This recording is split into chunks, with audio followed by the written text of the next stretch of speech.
CCL के पास है, फिर हमको लगता है राजरप्पा क्षेत्र में होगा, चतरा के क्षेत्र में होगा, वो तो ढोरी का मामला था। तो हमको लगता है लमसम 1 लाख के आसपास, लेकिन किसी की चूं नहीं। श्रमिक कॉलोनी भूली, बाप रे, एशिया का सबसे बड़ा श्रमिक कॉलोनी है भूली, कब्जा का कोई हिसाब नहीं, लेकिन वहाँ किसी का चूं नहीं रेंगता है, क्योंकि उनको मालूम है कि जो कब्जा करके बैठे हैं वो आउटसाइडर हैं, अतिक्रमणकारी लोग हैं। यदा कदा झारखंड के लोग 1-8% बड़ी मुश्किल से मिल जाएंगे।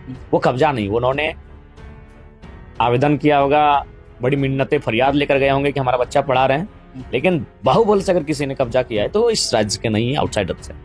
लेकिन उनका वहाँ प्रॉब्लम नहीं होता है। एक जेल कैंप, कुछ लड़के उनमें संभव है। 1 क्वार्टर वो अवैध, सही या गलत, वो विषय नहीं है। सबसे पहला विषय है कि प्रशासन का एक्शन क्या था, कितनी जल्दी एक्शन था। आज 24 सालों से ये इनका औकात नहीं हुआ। हम औकात का ही बात करते हैं, उनको सुन के बुरा लगना चाहिए।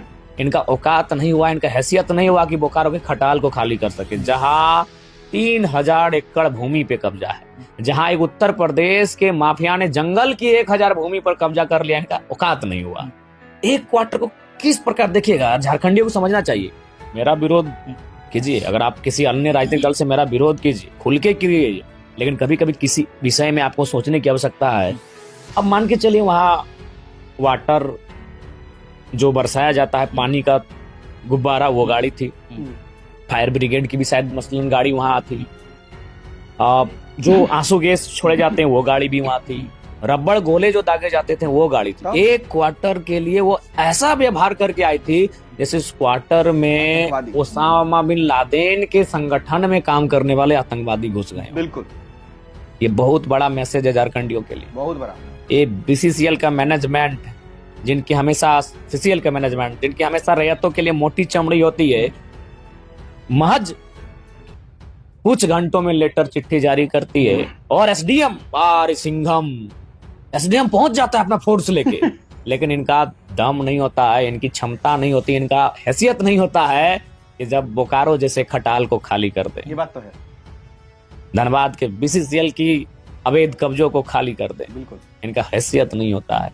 ये झारखंडी को बहुत बड़ा संदेश है कि एक मामूली सा क्वार्टर, उस क्वार्टर खटारा क्वार्टर, कुछ नहीं था उसमें, और फोर्स आधा जिला का, बाप रे, आधा जिला का फोर्स था।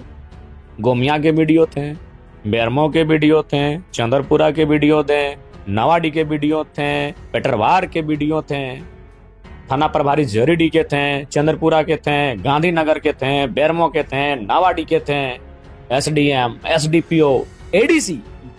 1 क्वार्टर, क्योंकि उस क्वार्टर में झारखंड के लड़के प्रवेश कर गए थे। उसका संबंध था झारखंड की बुलंद आवाज जयराम महतो से। लेकिन इनका उस समय हिम्मत नहीं होता है कि एचईसी को खाली करते हैं। बिल्कुल, रांची में सबसे ज्यादा कहीं कब्जा है तो एचईसी में है, मर्दानगी तो करे खाली। बिल्कुल, धनबाद में सबसे ज्यादा कब्जा कहीं है तो बीसीसीएल में है, सिंदरी में है, भोली में है, बोकारो में कहीं कब्जा है तो चंद्रपुरा में है, दुगदा में है। दुगदा में तो पहाड़ में कब्जा कर लिया है, हिम्मत तो करे खाली। बिल्कुल, क्योंकि ये एक सिंडिकेट काम कर रहा है। इसलिए हमें लगता है अगर आज इन विषयों पे चर्चा नहीं होगी तो आने वाला दिन हमको विधानसभा खोजना होगा कि कहाँ झारखंड के लोग जीत सकते हैं। बिल्कुल, धनबाद, जरिया, बोकारो, बेरमो, इनसे तो झारखंडी लोग अब जीतने की संभावना बहुत कम है। सिंदरी, टुंडी, बागमारा, इन सीटों पे अब प्रभाव, निरसा, इन सीटों पे प्रभाव आने वाले 10 वर्षों में दिखेगा कि वहां भी झारखंड के कतियानी प्रत्याशी को जीतने के लिए मशक्कत करनी हो। बिल्कुल, बिल्कुल, कुछ दिनों में रांची, कांके, ऐसे बहुत सारे विधानसभा हैं जहां झारखंड के प्रत्याशियों को संघर्ष करना होगा चुनाव जीतने के लिए। इसलिए हमारा स्पष्ट कहना है, अभी भी समय है, राज्य की सरकार भी चेते, और ऐसे भी झारखंड मुक्ति मोर्चा को हम स्पष्ट कहेंगे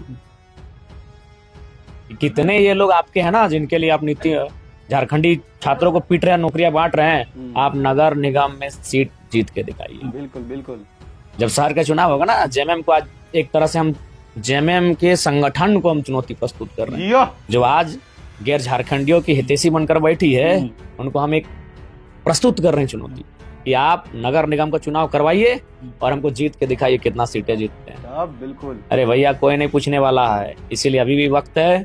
एक बैरियर को मजबूत कीजिए, उस बैरियर को झारखंड की सीमाओं से अवैध रूप से आने वाले लोग, चाहे वो अलग राज्य के हों या अलग देश के हों, वो बिहार के हों, उत्तर प्रदेश के हों, बंगाल के हों या बांग्लादेश के हों, अगर अवैध तरीके से आके प्रवेश कर रहे हैं और बस रहे हैं, प्रतिबंधित करना चाहिए।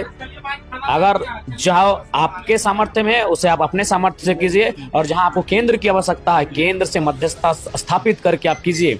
नहीं तो आने वाले दिनों में आज देख सकते हैं आप, जो सिटी का विधानसभा है उसको आप जीत नहीं सकते, नगर निगम जो वार्ड होगा उसमें झारखंडी को जीतने के लिए दिक्कत होगा। बिल्कुल बिल्कुल। तो इसलिए हमारा मानना है वो एक भयावह विकट परिस्थिति आपके सामने दिखेगी। देखिए, वोट देना ना देना, हम बहुत रिस्की विधायकी कर रहे हैं। बहुत। हम झारखंड के अस्मिता की राजनीति कर रहे हैं। बिल्कुल। 20 वर्षों में आप आज से कई वर्षों पहले रांची का क्या दृश्य था, आज क्या दृश्य है। सीएनटी की जमीन आज रांची में कहां चली गई, किनके पास चली गई। बिल्कुल। आज रांची का एचईसी ने जो जमीन अधिग्रहण किया था, उस जमीनों पर उन्होंने क्या कार्य किया, और जो जमीनें खाली पड़ी थी उन किन्होंने कब्जा किया, किसी से छुपा नहीं है।